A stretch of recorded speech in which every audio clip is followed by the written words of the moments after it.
Bonjour à tous. Gauthier, accompagné de Manel. Donc aujourd'hui, on va vous présenter un webinaire sur le thème de harmoniser vos objets BIM. Donc je regarde un peu pour le moment.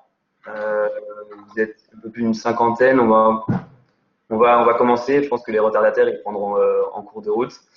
Euh, donc ce webinaire aujourd'hui, il est basé sur l'harmonisation de vos objets. Donc quand on parle d'harmonisation, on va parler de données, harmoniser vos données, mais aussi harmoniser votre bibliothèque. Donc c'est le troisième webinaire qu'on fait. C'est le deuxième, notamment d'une série sur différentes thématiques. Donc le premier webinaire qu'on a fait était sur la thématique de centraliser. Celui d'aujourd'hui, on va vraiment se concentrer sur l'harmonisation et d'autres webinaires sont à venir dans les prochains mois. On va essayer de faire un webinaire par mois. Donc, pour être au courant des prochains webinaires, je vous invite à nous suivre sur les réseaux sociaux, donc que ce soit LinkedIn ou sur Twitter. On prévient aussi des webinaires par newsletter, donc n'hésitez pas à vous inscrire. Vous pouvez vous inscrire directement sur le site bimenco.com. Donc, chaque webinaire, on essaye vraiment d'aller vers vos problématiques métiers, vos problématiques que vous rencontrez dans la vie de tous les jours sur vos projets, et on vous présente les solutions que nous, on vous propose pour répondre à ces problématiques. Et donc, aujourd'hui, on va parler notamment de OnFly, qui est une des solutions de Bimenco. Donc, je me présente, donc je m'appelle Gauthier, je suis ingénieur mécanique de formation. J'ai eu des expériences passées dans la coordination BIM et aujourd'hui je travaille en tant que product manager pour Bimenco. Je suis basé dans les locaux de Singapour, Bimenco Singapour, et je suis accompagné de Manel que je laisse se présenter.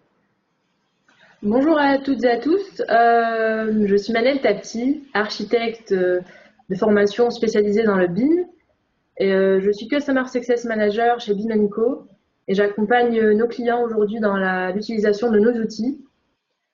Et donc c'est un plaisir aujourd'hui de vous avoir tous et merci d'être aussi nombreux.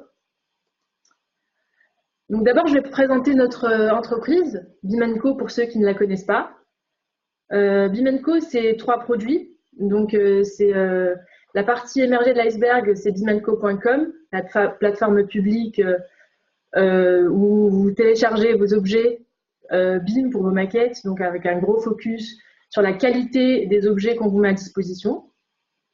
Cette plateforme publique est enrichie par des partenariats avec des fabricants, donc via le deuxième aspect de nos produits, c'est Bimenco for Manufacturers, donc la plateforme pour les fabricants qui est une suite de services et de solutions qu'on propose aux fabricants afin de créer des objets de qualité, mais aussi de les gérer sur la plateforme via des espaces privés et de les diffuser sur Bimenco et sur OnFly, donc sur le public, la plateforme publique et les plateformes privées, afin de leur donner plus de visibilité.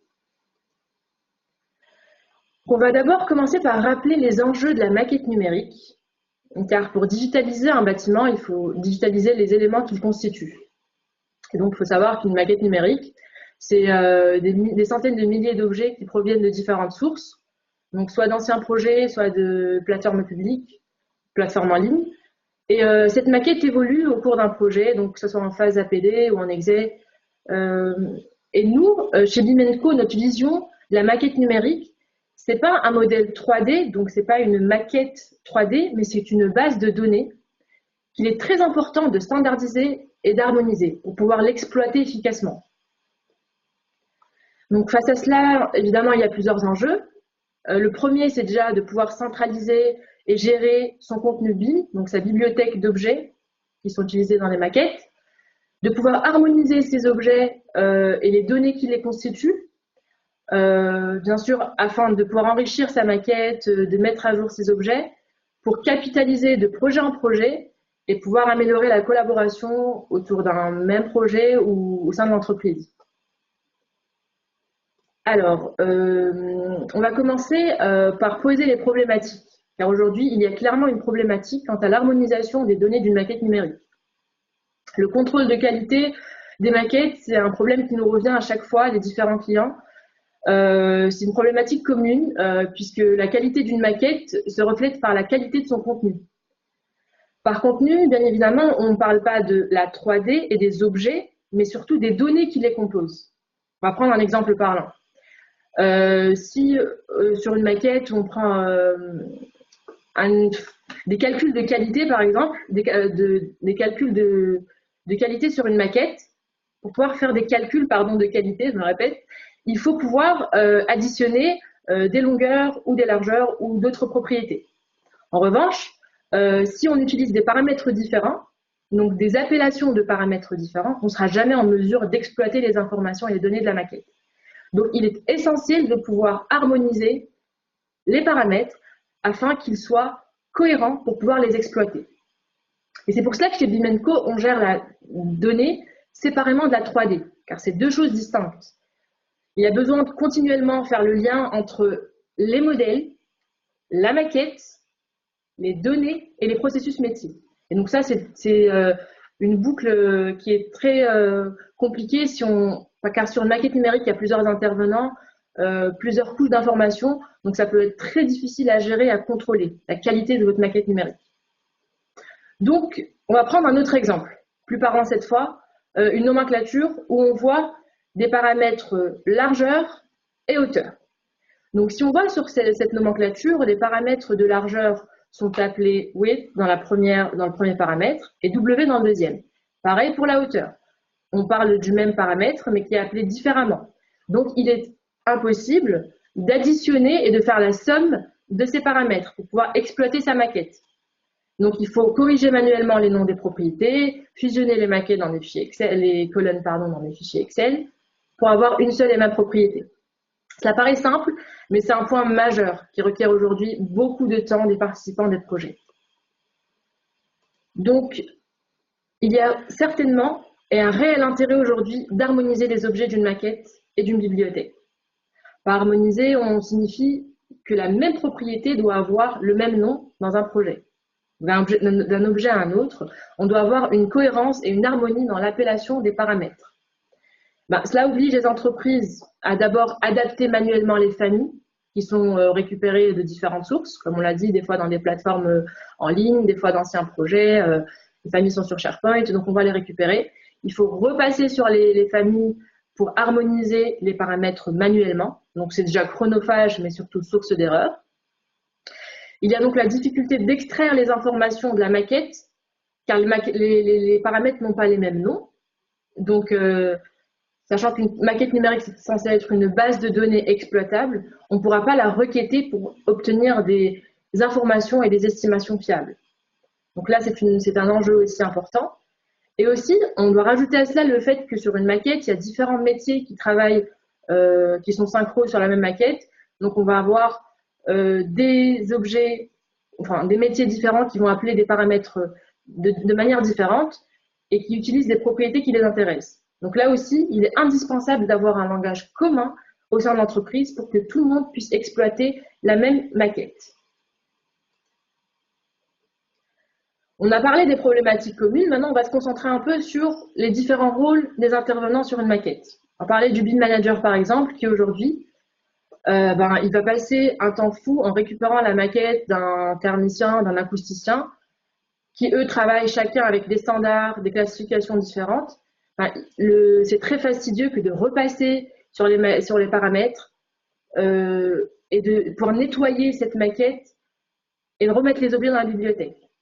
Le coordinateur BIM, quant à lui, qui va récupérer des objets de différentes sources, va avoir des difficultés à combiner le contenu de ces différentes sources et d'harmoniser les données des objets récupérés. Donc, il y a un temps fou qui est passé en coordination pour rendre la maquette exploitable. Les référents techniques, quant à eux, risquent de trouver des standards hétérogènes. Donc, ils vont devoir passer par des logiciels métiers pour corriger ou mettre à jour les paramètres et vérifier les données techniques surtout. Enfin, le modeleur ou le projeteur vont quant à eux avoir des difficultés à accéder à l'information parce que comme je l'ai dit tout à l'heure, on a plusieurs couches d'informations et trop de données tue la donnée. Donc au bout d'un moment, ça devient vraiment compliqué à exploiter. Donc pour cela, on a posé la problématique, il faut trouver des solutions. Et donc nous, chez BIM & Co, on répond par 3 éléments à la problématique de l'harmonisation des données. Le premier, c'est qu'il faut créer un référentiel. Et par référentiel, on veut dire des fichiers de paramètres partagés et une classification. Bien sûr, on a les classifications internationales du type Uniforma 2, Master Format, Omniclass qui sont utilisées par les entreprises. Mais le plus souvent, on remarque que certaines entreprises récupèrent des classifications qu'ils adaptent à leur usage et à leur métier. Par exemple, on a des clients qui prennent une base de Uniforma 2, qui vont twister et adapter à leur métier, et donc ça fait leur propre classification. Donc la première des choses qu'on fait aujourd'hui, c'est l'audit des fichiers de paramètres partagés et des classifications pour déjà connaître l'état, leur maturité en BIM, car ça se reflète vraiment à travers cela. Et aujourd'hui, c'est vrai que c'est une problématique et c'est pour ça qu'on fait appel à nous pour les accompagner dans l'harmonisation de ces données. Le deuxième point, c'est de pouvoir mettre en place des processus, donc un ou plusieurs responsables de la bibliothèque qui vont être garants de la qualité des objets publiés sur la plateforme, donc sur leur bibliothèque privée. Donc ça aussi c'est important, le rôle est majeur et crucial dans le processus. Et enfin, il faut acquérir un outil, donc un outil de gestion de bibliothèque qui va permettre de créer et de faire vivre son référentiel qui va lui évoluer projet après projet. Donc il est important d'avoir un outil efficace pour ne pas refaire les choses manuellement et puis automatiser ces process. Je vais prendre un exemple de certains clients qu'on a aujourd'hui. Donc, si je commence par Engie, qui est un groupe industriel énergétique français, implémenté partout en Europe. Ils ne parlent déjà pas la même langue, ils ne font pas exactement les mêmes métiers. Et donc, ils ont eu le souhait de mettre en place une bibliothèque commune pour gérer et mettre à profit, capitaliser sur le contenu des uns et des autres. L'initiative est très bonne.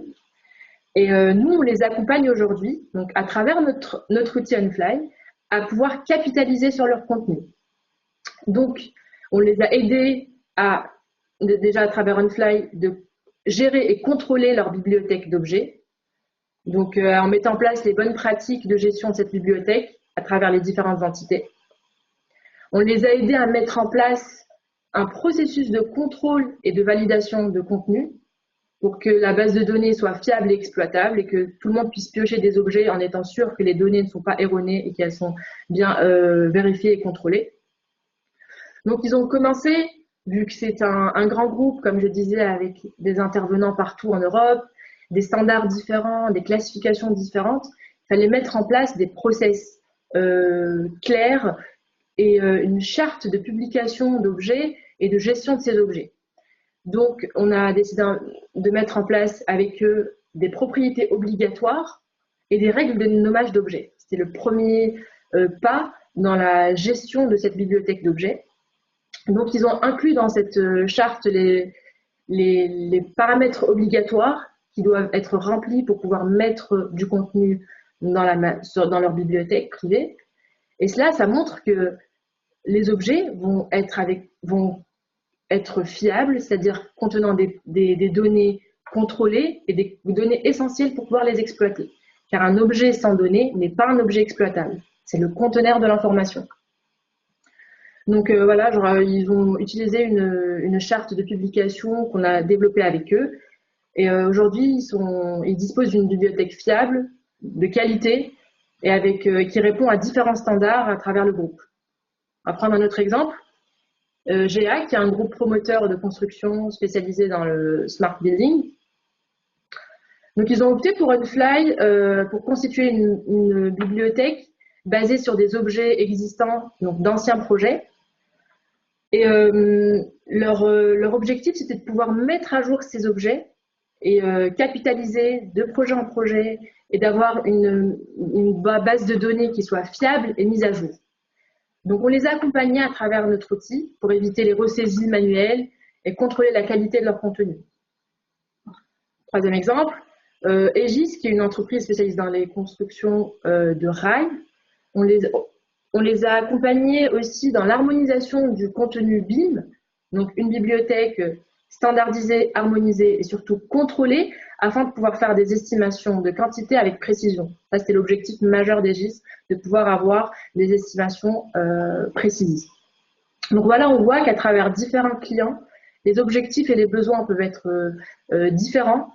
Et on a réussi à travers un seul outil de répondre à des problématiques d'entreprises qui n'utilisaient pas la même classification, pas les mêmes standards, qui n'étaient pas implémentés dans les mêmes pays, mais qui avaient quand même le même et unique objectif d'avoir des maquettes numériques exploitables et fiables. Donc là, je vais passer la main à mon collègue Gauthier, qui va vous montrer concrètement à travers OnFly comment nous, on répond à l'enjeu de l'harmonisation des données de la maquette numérique.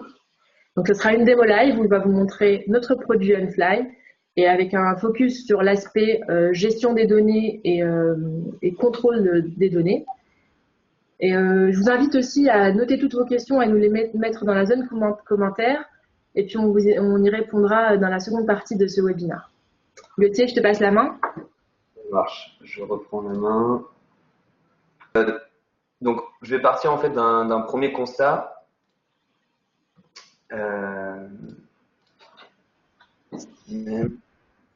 Ouais, le constat qu'on peut faire, c'est qu'une maquette numérique, qui est représentée ici à gauche, on peut souvent l'associer en fait à une base de données. Donc, cette maquette numérique, elle va comporter des centaines, des milliers de données. Le problème, comme l'a dit Manel précédemment, c'est que souvent ces données, elles sont pas harmonisées. Donc, on va se retrouver avec différents problèmes, notamment, par exemple, qui a été donné également avant, une longueur, un paramètre qui va définir la même chose, va avoir un libellé différent. Du coup, quand on va faire des nomenclatures en projet, on va se retrouver, on va pas pouvoir exploiter cette donnée et ça va être problématique. Il va falloir repasser sur tous les objets ou alors créer une nouvelle propriété et l'intégrer à tous les objets d'une certaine classification, d'une certaine catégorie. Enfin, c'est assez complexe. Donc nous, l'idée avec notre technologie Bimenco, c'est qu'on va harmoniser cette donnée, on va l'harmoniser en fait à la source et ça va nous permettre d'exploiter cette donnée et du coup d'avoir un gain de temps et du coup forcément un gain d'argent. Donc la technologie qu'on a mis en place pour ça, je pense pas que vous voyez mon écran, ma souris pardon, je vais juste mettre un pointeur. Donc pour vous expliquer un peu la technologie, comment on a réfléchi afin d'arriver à une harmonisation de la donnée, c'est qu'en fait on a une base, une référence qui est représentée ici par cette zone centrale, la zone en bleu. Donc cette base, cette référence, c'est OnFly, sa bibliothèque OnFly. On est parti du principe que si vous voulez que votre donnée elle soit harmonisée dans vos projets, il faut déjà qu'elle soit harmonisée dans votre bibliothèque. Donc si elle est harmonisée dans votre bibliothèque, c'est-à-dire qu'ensuite elle pourrait être harmonisée dans vos projets de différentes façons en fonction du projet lui-même, de la demande du client ou de vos habitudes à vous. Mais voilà, le fondement de la technologie, c'est cette base, cette référence centrale qui est représentée ici en bleu, qui doit être harmonisée, donc qui est OnFly. Une fois qu'on a cette base, concrètement OnFly, chaque acteur peut se connecter à cette base OnFly. Et ensuite, il va pouvoir du coup créer un lien avec cette base et harmoniser la donnée. Donc là, on parle en fait de mapping. C'est la technologie qu'on utilise aussi sur la plateforme publique, où en fait tous les acteurs de la plateforme publique, donc ça peut être les fabricants, ça peut être les compagnies, ça peut être les consultants, ça peut être même un utilisateur classique. Chacun va venir se connecter à cette base référence et du coup, cette base va être harmonisée. Sur OnFly, on part exactement du même principe. Donc, il va y avoir cette référence également représentée en bleu et chaque utilisateur OnFly va venir se connecter à cette base et du coup harmoniser son contenu. Donc, qui est notre OnFly pour les démos. Et donc, j'arrive sur une bibliothèque. Donc, j'ai plusieurs objets. Et donc, le but, c'est que ces objets qui comportent des propriétés soient harmonisés.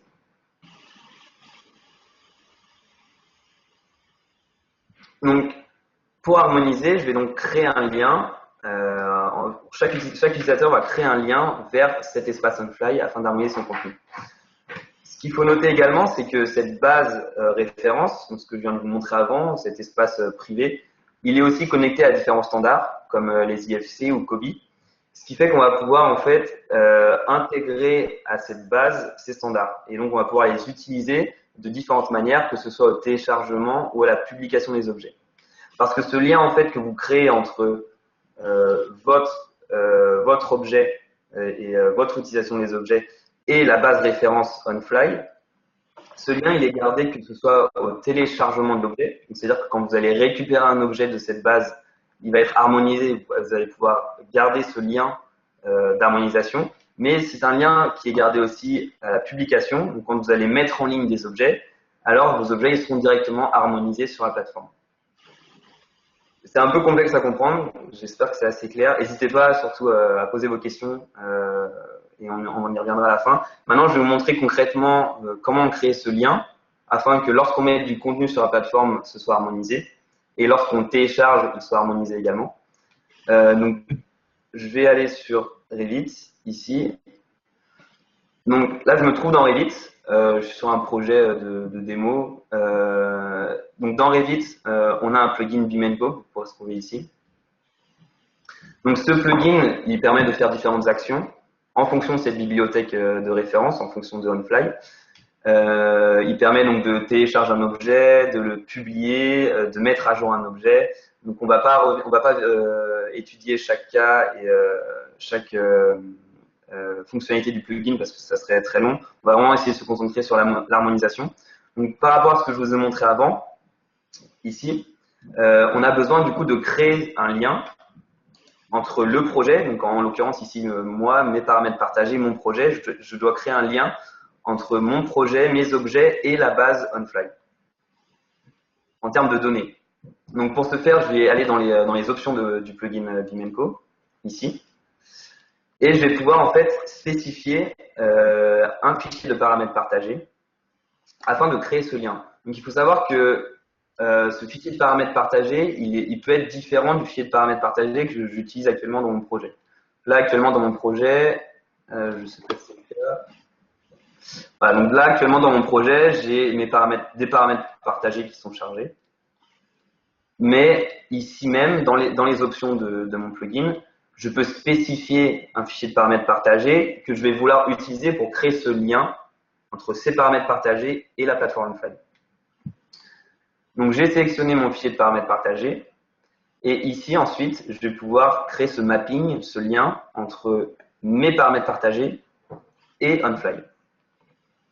Donc pour ce faire, ici on arrive donc sur l'éditeur du mapping, donc de ce lien entre les différents paramètres. Ce qu'on voit ici à gauche, c'est le fichier de paramètres partagés que j'ai spécifié avant. Donc ici, on retrouve tous mes paramètres partagés qui sont répartis dans différents groupes, dans différents tabs, qui sont simplement les groupes de paramètres partagés. Et donc, ce qui se passe, c'est qu'à gauche, j'ai mon paramètre partagé personnel. À droite, j'ai le paramètre Bimenco équivalent. Donc, en l'occurrence, ce sont les paramètres harmonisés qu'on retrouve ici, dans cette zone bleue. Donc, le but ici, c'est de faire ce lien, d'équivalence entre mes paramètres partagés à moi et la plateforme OnFly. Donc, tout ce qui est en vert, ce sont des liens que j'ai déjà créés. Ici, pour vous montrer un autre exemple, j'ai mon paramètre partagé qui s'appelle démo de longueur. Et je vais vouloir créer ce lien, créer une équivalence entre mon paramètre partagé et le paramètre Bimenco qui, lui, est harmonisé. Du coup, ici, les paramètres qu'on retrouve ici sont les paramètres harmonisés qu'on retrouve sur OnFly, sur la plateforme. Donc ici, on va dire que mon paramètre longueur, ça va être la longueur ortho. Donc là, j'ai trouvé mon paramètre équivalent, je le sélectionne. Et donc là, je viens de créer le lien entre mon paramètre et le paramètre Bimenco, qui est le paramètre OnFly, qui est le paramètre harmonisé du coup. Ici, je sauvegarde. Et donc maintenant, si je prends un objet dans ma maquette, donc je vais prendre la douche, par exemple. Ici, je vais vouloir publier mon objet. Donc, je suis dans mon projet et je veux partager un objet sur la plateforme afin que les autres aient accès à cet objet, qu'ils puissent aussi le télécharger. Donc, je vais cliquer sur la fonction publier. Je vais cliquer sur l'objet que je veux publier sur la plateforme, sur OnFly, afin de le partager. Et ici, j'arrive sur la configuration de l'upload, de la publication sur la plateforme. Donc, je peux faire différentes choses. Donc ici, je peux nommer l'objet. Donc là, ça reprend le nom de la famille. Donc je vais laisser comme ça. Je peux enlever le 800 par 600, le 800 par 800. Je peux mettre une description. Donc là, cabine de douche. Ça me va très bien. Donc je vais laisser ainsi. Et ici, en fait, je retrouve, pareil, tous les paramètres de mon objet. Donc on peut voir en fait que ici, j'ai les paramètres que j'avais définis avant, les paramètres équivalents, le mapping que j'avais fait avant, que j'ai configuré, je le retrouve ici. Donc là, on voit bien, automatiquement, ça a sauvegardé ce que j'ai fait et ça me crée ce lien. Donc, c'est important de le notifier parce que c'est un travail qu'on ne fait qu'une fois. On va créer ces équivalences. Bien entendu, nous, on met à disposition de nos clients des outils pour l'implémentation de nos solutions. Donc, vous n'avez pas non plus besoin de le faire pour chaque paramètre, un par un. Vous pouvez très bien le faire via un tableau Excel, enfin, on vous aide à le faire une première fois. Mais à n'importe quel moment, si vous voulez faire évoluer ce mapping, évoluer ce lien entre vos paramètres et les paramètres Bimelco, à n'importe quel moment, vous pouvez ajouter des préférences, ajouter un nouveau lien, une nouvelle équivalence. Donc là, je retrouve bien ces équivalences entre mes différentes propriétés. Notamment celle que j'ai rajoutée, c'était la longueur qu'on voit ici. En dessous, dans la partie inférieure de ma fenêtre, on retrouve les références, donc les types, les types concrètement dans les 8. Donc si je clique sur le type 900 x 900, on peut voir que les paramètres, il n'y en a pas beaucoup qui changent, c'est juste des paramètres de dimension. Mais on voit ici que les paramètres ils changent, la valeur des paramètres change. Et donc en fait, je vais pouvoir vraiment configurer la publication de mon objet. Donc je vais pouvoir choisir les références que je veux publier. Donc là, je peux en choisir deux, une, parce qu'il n'y a que deux types dans mon objet. Je vais en sélectionner qu'une. Je vais pouvoir donc revoir, checker les différentes valeurs de mes paramètres. Et je vais aussi pouvoir créer des nouvelles équivalences, si j'ai envie. Si c'est un paramètre que je n'ai pas configuré avant, par exemple, ici, mon paramètre partagé flux, j'avais pas encore fait d'équivalence par rapport à ma base de référence. La partie bleue centrale que je vous ai montré avant. Donc là, je peux la créer directement ici. Donc par exemple, ici, le flux, ça va être le débit d'eau. Et la pression max, ça va être la pression maximum d'eau. Je vais la rechercher.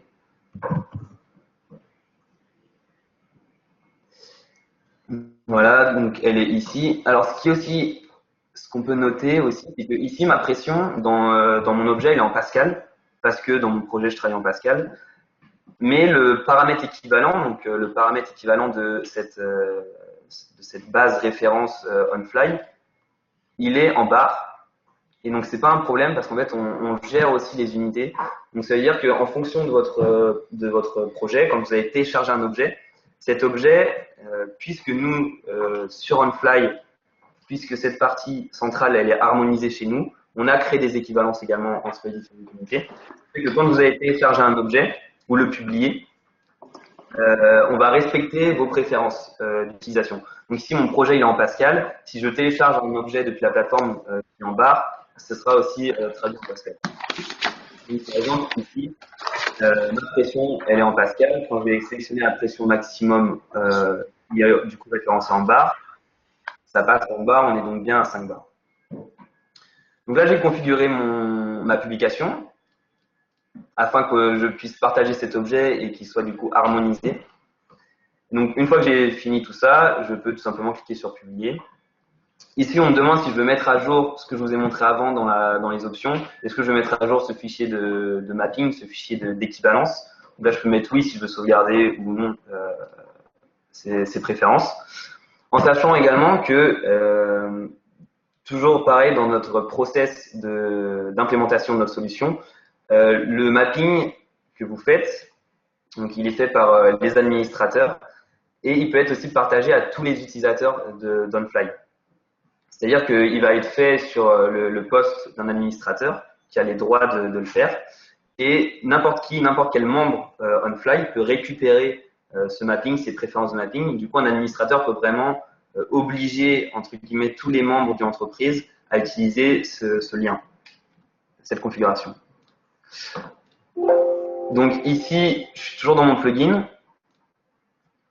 Donc mon objet a été publié. Donc avant de le publier, de le partager à tout le monde, j'ai encore accès à un éditeur directement en ligne. Donc là, je suis toujours dans le plugin donc dans Revit. Mais si je veux, je peux très bien aussi y accéder depuis un browser web, un browser classique. Donc ici, là, sur Google Chrome, si je mets à jour ma bibliothèque, je vais avoir mon nouvel objet qui va apparaître. Bon, on va rester sur le plugin, on peut tout faire d'ici. Donc avant de le publier, de le partager, je peux encore définir certaines choses, donc, notamment les classifications, je peux revenir sur les propriétés, je vais vous montrer ensuite. Ce qui est important de voir ici, c'est que donc on retrouve bien le nom que je lui avais donné pendant la configuration, aussi la description. Et je peux ajouter en fait ici une langue, donc on propose différentes langues, ici on va mettre l'anglais. Je peux ajouter un nom pour cet objet dans une langue différente, avec une description aussi également pour cet objet. Ce qui fait que cet objet, il va pouvoir apparaître dans différentes langues. Donc c'est un cas d'usage, comme l'a présenté Manel, qu'on a retrouvé assez souvent chez nos clients, où en fait les gens qui interagissent sur cette bibliothèque harmonisée, ils proviennent de régions du monde différentes, ils parlent une langue différente. Et du coup, si je mets un objet en français, qui recherchent cet objet, ou je veux qu'ils trouvent cet objet, ils vont pas le trouver forcément, parce qu'ils vont pas parler la langue. Du coup, ici, on peut indiquer une langue différente. Et du coup, harmoniser, forcément, cet objet sera harmonisé, on va le voir par la suite, dans toutes les langues que que je veux gérer, donc, pour lesquelles j'aurais mis un nom et une description. Donc là, j'ai mis un nom et une description en anglais. Je vais sauter certaines étapes, je ne vais pas vous parler des photos, vous pouvez ajouter des photos. Les classifications, on va y revenir après. Vous pouvez spécifier des classifications pour cet objet, donc vous pouvez ranger cet objet dans différentes catégories. Je vais aller directement aux propriétés. Et donc ici, on retrouve directement donc, la référence que j'ai sélectionnée. Donc j'ai sélectionné qu'une référence, donc je la retrouve ici, 800 x 600. Et on retrouve également tous les paramètres que j'ai renseignés à la publication, donc dans la première fenêtre. Donc ici, on voit bien qu'on les retrouve au format harmonisé, au format on-fly. Donc on retrouve bien longueur hors tout, hauteur hors tout, qui correspond en fait à mon mapping, à ce que je l'avais défini ici. Donc ici, j'avais dit que mon paramètre partagé démo de longueur, c'était la longueur hors tout. Du coup, sur la plateforme harmonisée, je me suis trompé de fenêtre, sur la plateforme harmonisée ici, je retrouve bien ces paramètres-là, au format harmonisé. Donc là, on voit bien qu'en fait le lien, ici, on l'a bien fait dans le premier sens, donc au moment de la publication, au moment où on va mettre en ligne et partager notre objet, on a bien fait le lien entre mon objet, mes paramètres partagés et la plateforme harmonisée on-fly. Ce que je peux faire directement dans l'éditeur, donc là je suis toujours dans le plugin Revit ici.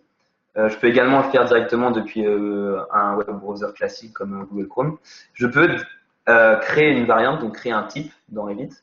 Donc si je clique ici, ensuite je dis que ce type il sera dans ma 3D douche.rfa, donc mon fichier que j'ai mis en ligne. Donc là je vais créer une nouvelle référence, par exemple 1200 par 1200. Et je vais pouvoir vraiment tout gérer depuis ma plateforme en ligne. Donc, c'est-à-dire que même un administrateur, quelqu'un qui n'a pas le temps d'avoir Revit, ou même qui ne connaît pas Revit ou un autre logiciel de conception, il peut quand même gérer la bibliothèque, s'il a les droits, bien entendu, directement en ligne. Donc, par exemple, ici, j'ai ajouté une nouvelle référence, un nouveau type à mon objet. Et ça fonctionne exactement comme Excel, c'est-à-dire que ici, si je sélectionne toutes mes valeurs de propriété, que je descends, je vais plutôt faire sur la version web, ce sera plus simple. Donc là, je retrouve bien ma douche. Je vais dans les propriétés, au moins comme ça, c'est plus grand. Voilà. Donc là, je vais créer ma nouvelle variante. J'aurais dû le faire ici directement, c'est quand même plus clair. Je vais mettre ma nouvelle variante 1200 par 1200. Je vais sauvegarder mes changements. Et donc là, ça va directement créer cette référence. Donc ça ne crée pas directement dans l'objet, dans le fichier RFA, ça va le créer sur la plateforme. C'est une notion qu'il faut bien différencier. On ne modifie pas directement le fichier source, le point RFA, on modifie l'objet sur la plateforme. Mais c'est quand même très important parce que en fait, en soi, ça ne change rien. C'est transparent dans le sens où quand vous allez télécharger l'objet, vous allez pouvoir le télécharger soit comme il a été mis en ligne, publié, donc juste avec la première référence, 800 x 600, ou alors vous allez aussi pouvoir le télécharger en rajoutant ce type, cette référence que je viens de rajouter ici. Et donc là, oui, comme je vous disais, je peux sélectionner les différentes valeurs. C'est comme un tableau Excel, je peux les modifier. Donc ici, par exemple, ça serait 1200, etc. Et donc pour revenir à cette harmonisation en fonction des langues, ce que je peux voir ici, c'est que comme j'ai mis un nom en anglais également avec une définition, mon objet il est également disponible. Je peux également rentrer des valeurs dans une langue précise, dans une langue donnée. Donc si je passe en anglais, ici je peux remettre les valeurs qui m'ont été données. Mais ça ne traite pas vraiment au niveau des chiffres, puisqu'au final, un chiffre dans une langue, il n'y a pas besoin de le traduire. Mais par contre, si je mets une désignation, si je mets du texte, donc ici on est en anglais, ici je vais mettre que mon texte est en anglais. Je vais mettre en anglais. Alors, ce texte-là, cette valeur de paramètre, ce sera seulement pour l'anglais. Ensuite, si je passe en français,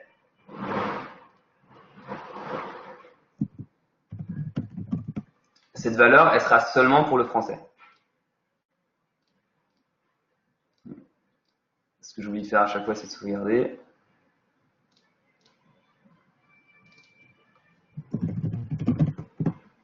Voilà. Et donc ensuite, mon objet, une fois que je vais aller le visionner directement sur la plateforme OnFly, il est ici, la douche. Donc cette douche, là, je suis actuellement en français, donc je vois le nom en français, je vois la description en français, et mieux encore, je vois tous les paramètres en français. Maintenant, si je suis un utilisateur anglais, donc j'ai rien à voir avec cet objet à la base, je veux juste télécharger cet objet, je vais me mettre en anglais, et là, on retrouve bien le nom que j'ai renseigné en anglais, la description que j'ai renseignée au début en anglais, et tous les paramètres qui ont été directement traduits en anglais également. Parce que notre base de données, la base de données qui est sur OnFly, celle à laquelle vous connectez, la base de données, elle est harmonisée et du coup, elle est traduite en différentes langues. Donc, une fois que c'est... Donc là, j'ai mis un objet en ligne, donc sur la base de données OnFly, j'ai partagé cet objet avec d'autres membres. Cet objet, il est harmonisé du coup. Maintenant, si je vais prendre un autre exemple, c'est-à-dire que je vais retourner dans mon projet. Je vais retourner dans mon projet et je vais télécharger un objet qui ne m'appartient pas. Donc, il faut se rappeler que j'ai toujours en arrière-plan ce lien entre les propriétés équivalentes que j'ai créées avant. Donc, je peux vous rappeler ici, c'est ce lien entre ces différentes propriétés, entre mes paramètres partagés et les paramètres Bimenco, la base de référence Bimenco. J'ai toujours ce lien en arrière-plan. Et ce qui fait que quand je vais télécharger un objet, même s'il ne m'appartient pas, il va automatiquement être traduit dans mon harmonisation, dans mes paramètres. Donc ici, je vais cliquer sur insérer un objet. Donc, ça me réouvre cette fenêtre. Je vais rechercher un objet. Donc ici, je peux chercher un objet dans différentes bibliothèques. Donc soit dans la bibliothèque OnFly. Donc ici, c'est la bibliothèque privée. Tous les objets que vous voyez ici, c'est des objets qui sont privés qu'on a utilisés dans les démos. Mais je peux aussi rechercher sur la plateforme publique Bimenco. Donc ça me permet en plus de pouvoir gérer mes objets, d'accéder aussi à des milliers d'objets du contenu BIM qui est sur la plateforme publique, de pouvoir rechercher là-dedans. Bien entendu, je peux encore ajouter plus de filtres comme des classifications, des tags, le type d'objet, est-ce que c'est un objet générique ou fabricant. Je peux mettre un objet fabricant, je vais pouvoir renseigner le fabricant, le logiciel, le niveau de détail, etc. Donc, je vais chercher un objet qui ne m'appartient pas, qui vient d'une source différente. Donc, c'est un objet qui ne vient même pas d'un membre d'OnFly. C'est un objet qui vient d'un fabricant. Donc, ici, on a l'objet fabricant France Air. On a le fabricant, France Air qui a partagé cet objet. Je veux télécharger cet objet, mais le fabricant, je ne lui ai pas demandé de mettre des données en fonction de mes paramètres partagés. Il s'est connecté lui-même à cette base de données harmonisée. Et ce qui fait que moi, je vais pouvoir récupérer, vu qu'on parle de la même base, je vais pouvoir récupérer cet objet dans mes paramètres partagés à moi, en fonction de mon projet ou en fonction de mes habitudes. Donc ici, je veux télécharger cet objet, donc pareil, je peux le voir en différentes langues, comme je vous ai montré précédemment. Je peux regarder différentes références. Donc ici, c'est les types qu'on trouve dans Revit. Donc on a plusieurs types, 500, 800, 1400. Je peux checker ces références. Je peux regarder tous les paramètres également et les valeurs de ces paramètres. Donc ici, si je change de référence, on peut voir que la largeur, elle change ici. Et la hauteur ici également. Donc je peux vraiment revoir tout l'objet. Si je décide de le télécharger, je vais ici et on a plusieurs étapes de téléchargement. Donc la première étape, ça va être de sélectionner un niveau de détail. Bien entendu, tous les objets n'ont pas forcément tous les niveaux de détail que vous désirez, ça va dépendre du fabricant. Mais en interne, sur votre bibliothèque personnalisée, vous pouvez vraiment définir des guidelines sur ce que vous voulez faire. C'est-à-dire que si vous voulez imposer à tous les membres qui vont utiliser votre on-fly de mettre plusieurs niveaux de détail, vous pouvez le faire. Ici, on a 3 niveaux de détail différents. Si je veux télécharger le niveau de détail, le lot 200, je vais cliquer ici. L'étape qui suit, ça va être de choisir des propriétés.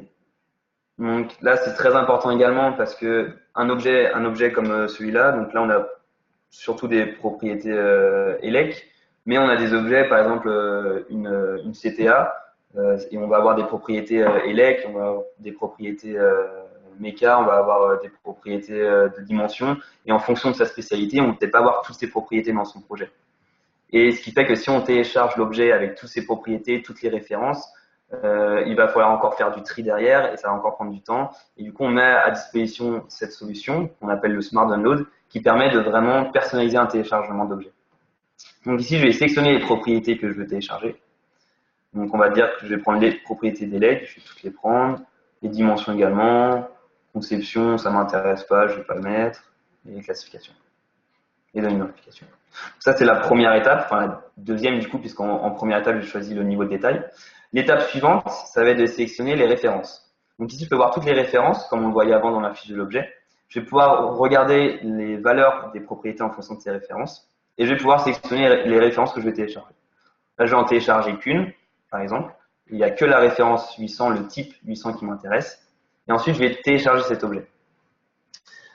Donc en fait, là, on a vraiment personnalisé le téléchargement. Donc on a pu sélectionner le niveau de détail, les propriétés que je veux intégrer, les références. Donc en fait, ça va prendre l'objet, ça va le mettre à jour, comme vous l'avez vu peut-être au début. C'est-à-dire que c'était un modèle qui devait être en Revit 2015, du coup ça le met à jour parce que je suis en 2017.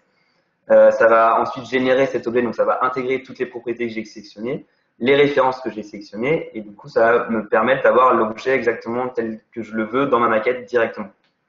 Il y a une autre fonctionnalité de téléchargement dont je ne vous ai pas parlé, qui était un autre logo, je suis désolé, j'aurais dû vous montrer avant, avant la première étape, qui est en fait ce qu'on appelle le Quick Download. Et en fait, ça permet de télécharger l'objet tel qu'il a été mis en ligne. Donc c'est bien, en fait, ça vous permet de passer cette phase qu'on vient d'avoir à l'écran, où on va générer l'objet. Du coup, c'est beaucoup plus rapide, mais on se retrouve avec un objet comme on le téléchargerait sur notre plateforme, où on va avoir des propriétés qui vont pas nous servir, des types qui vont pas nous servir. Et du coup, certes, c'est peut-être plus rapide en téléchargement, mais on se retrouve avec un objet sur lequel on doit repasser derrière. Donc là, j'ai mon objet. Je vais le mettre n'importe comment, mettre ici. Et donc, c'est mon objet personnalisé dans le sens où j'ai bien une seule référence, donc la référence 800 qui est la référence que j'ai sélectionnée. Et je retrouve bien aussi les propriétés que j'ai sélectionnées avant.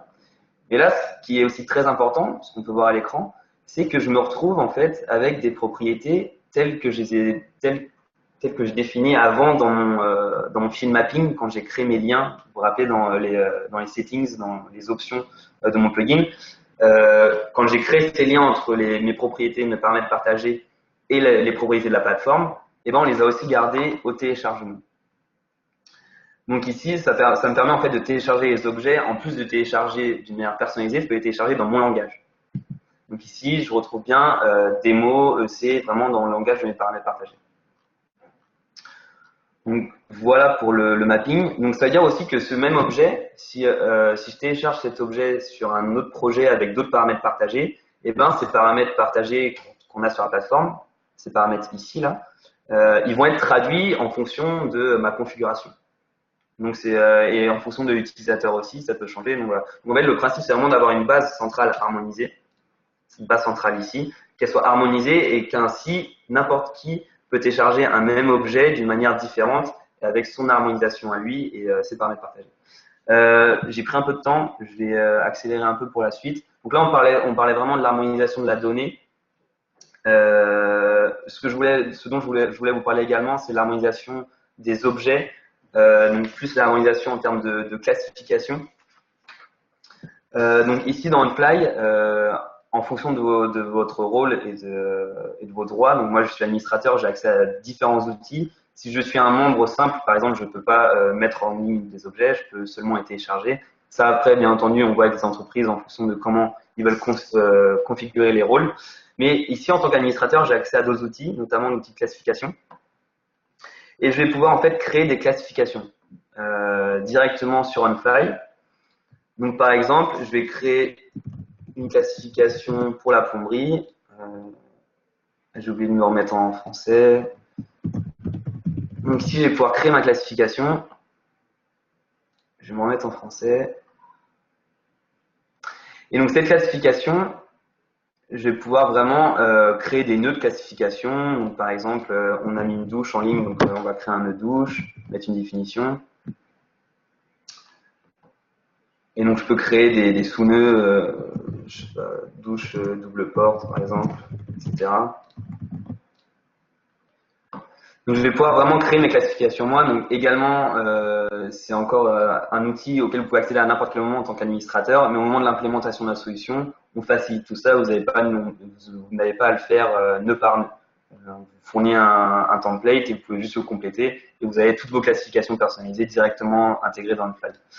Et donc, si je reprends mon objet, ma douche, ici, et que je vais l'éditer en ligne, que je vais dans la troisième étape, je peux directement spécifier la classification que je viens de créer. Donc là, je la retrouve, démo plomberie. Et là, je retrouve bien mon nœud douche double porte, même s'il en avait qu'une. Et donc là, j'ai ajouté cette nouvelle classification de mon objet, pardon. Et en fait, ce qui est important dans cet esprit de classification, de catégorisation, c'est qu'on va pouvoir du coup créer des classifications personnalisées. Et du coup, vous allez pouvoir créer des classifications en fonction du secteur, de la discipline, par exemple. Donc, si, je sais pas, cette douche, elle va être téléchargée par exemple par des ingés plomberie, mais elle va aussi être téléchargée par des architectes de votre structure, de votre entité, votre entreprise. Du coup, vous allez pouvoir par exemple créer une classification pour les archis, une classification pour les ingés élec, les ingés plomberie, etc. Et du coup, chaque personne va pouvoir retrouver ensuite son objet. L'objet en question, on va pouvoir le retrouver en fonction de ses critères directement dans la recherche avancée, ici dans les classifications. Chacun va pouvoir vraiment retrouver son objet plus facilement et s'organiser en fonction de ses standards. Dernière chose, très rapidement, si vous voulez aller encore plus loin dans l'harmonisation, on peut aussi parler de standardisation. Donc, quand on parle de standardisation, ça fait intervenir les propriétés, mais également les classifications. Et en fait, vous pouvez tout simplement, je vais prendre l'exemple de la classification du Bimenco, vous pouvez tout simplement lier à des nœuds de classification des propriétés. Donc par exemple, si je prends le nœud intérieur ici, on voit qu'on retrouve des propriétés qui sont directement liées à ce nœud. Ce qui fait que vous allez standardiser ce nœud de classification intérieur. Et donc, chaque objet qui va prendre ce nœud de classification, qui sera catégorisé comme intérieur dans la classification du Bimenco, il aura aussi obligatoirement ces paramètres. Et du coup, l'utilisateur devra renseigner ces paramètres pour publier son objet. Voilà, ça fait beaucoup de choses. Je suis désolé, j'espère que c'était pas trop confus et surtout pas trop rapide. N'hésitez pas à poser vos questions. Je vais repasser la main à Manel. Tu peux juste diffuser la slide sur les dates. Ouais. On va conclure avant de répondre à quelques questions. Voilà, merci Gauthier déjà pour cette présentation, cette démo détaillée. Donc on va rappeler rapidement que voilà comment nous, notre vision de l'harmonisation des objets et son importance. Les bénéfices sont clairs, c'est pouvoir requêter plus facilement les données de la maquette, mettre en place un référentiel commun à l'entreprise pour capitaliser. Donc, je voyais que dans certaines questions, s'il fallait harmoniser chaque objet séparément, non. Le référentiel commun, c'est certes une tâche qui est importante, qui est peut-être chronophage au départ, mais c'est un pas énorme dans la gestion des données des maquettes numériques. Et quand c'est fait une fois, on n'a plus à le refaire pour chaque objet. Les objets sont automatiquement harmonisés avec des données qui sont traduites automatiquement dans différentes langues. Donc, c'est pas du tout par objet, mais vraiment, c'est une gestion au niveau de l'entreprise ou du groupe. Donc, ça permet aussi d'optimiser le temps passé sur une maquette parce qu'on a des paramètres cohérents, des traductions automatiques. On va gagner donc du temps en conception. On va accéder plus rapidement au contenu désiré à travers différentes classifications. Ça nous permettra évidemment de pouvoir capitaliser sur l'expérience des uns et des autres, d'un projet à un autre. On pourra répondre plus facilement aux exigences des projets, de s'adapter aux conventions BIM, rapidement, et cela bien sûr en améliorant l'interopérabilité à travers différents logiciels et entre différents intervenants. Et là aussi, je réponds à une des questions qui nous demandait est-ce qu'aujourd'hui on est compatible qu'avec Revit? Non. Il y a les plugins Archicad, Allplan qui sont aussi disponibles.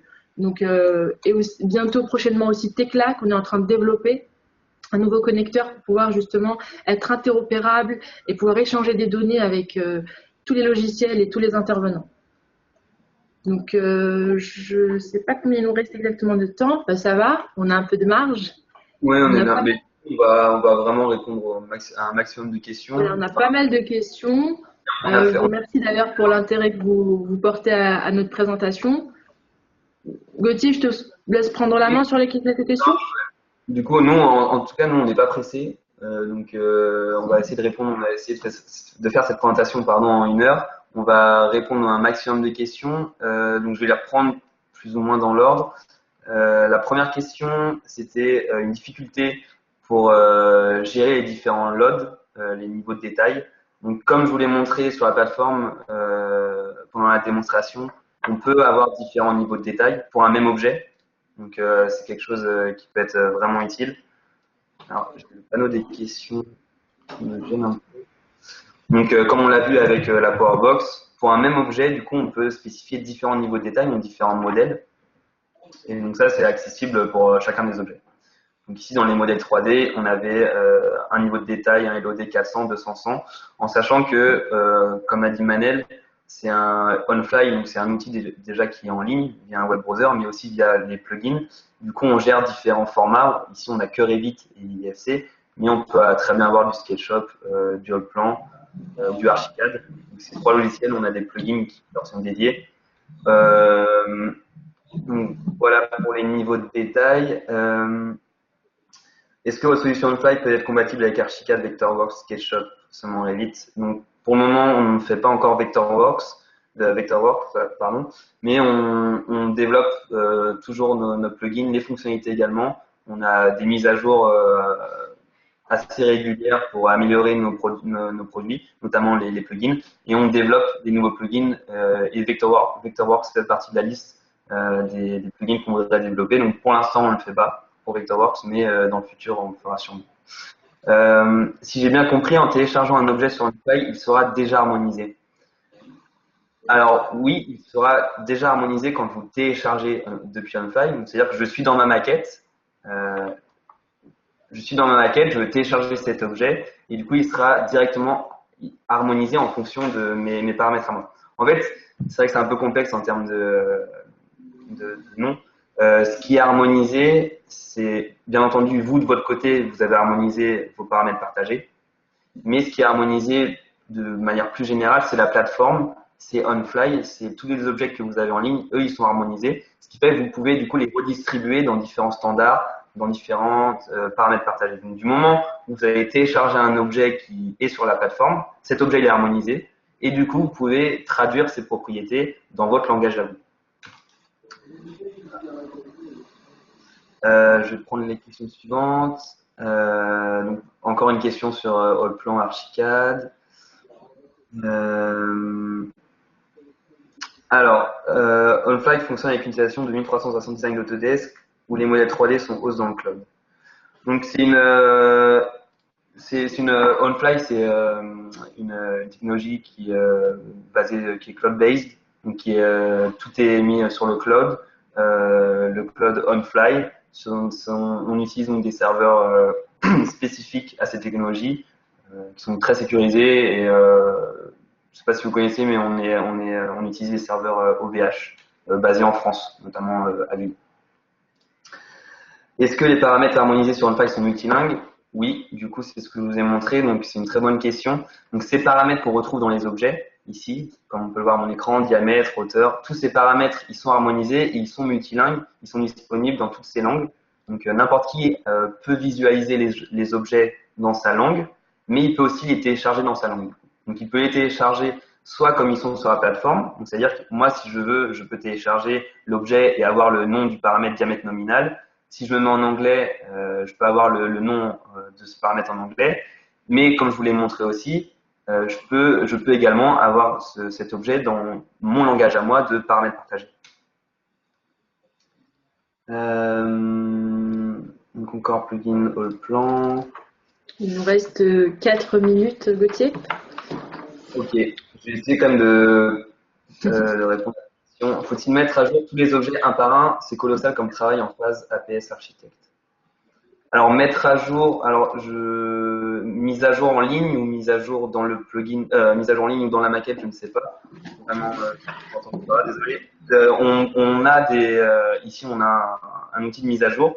Cet outil de mise à jour qu'on retrouve dans le plugin, il va en fait regarder les modifications qui ont été faites en ligne sur l'objet en ligne si quelqu'un l'a mis à jour, et vous allez pouvoir mettre à jour directement vos objets dans la maquette en fonction de ce qui a été fait en ligne.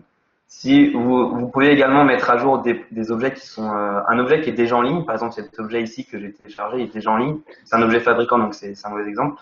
Mais si je le modifie dans mon projet, je peux également le mettre en ligne, le mettre à jour pardon, sur la bibliothèque OnFly. Ce que je peux faire aussi, c'est mettre à jour, comme vous le dites, c'est colossal si on va faire un par un, c'est mettre à jour plusieurs objets ou alors publier plusieurs objets en une seule fois.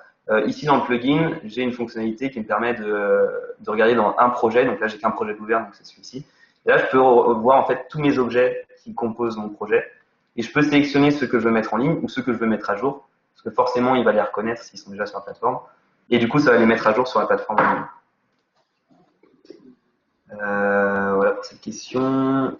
Est une question des classifications IFC Product, IFC Type Product. Alors en fait, pour tout ce qui est IFC, vous pouvez le gérer vous-même en sachant que vous pouvez, comme je vous l'ai montré, lier des propriétés à des nœuds classifications. Donc vous allez pouvoir en fait lier des propriétés IFC à vos classifications notamment.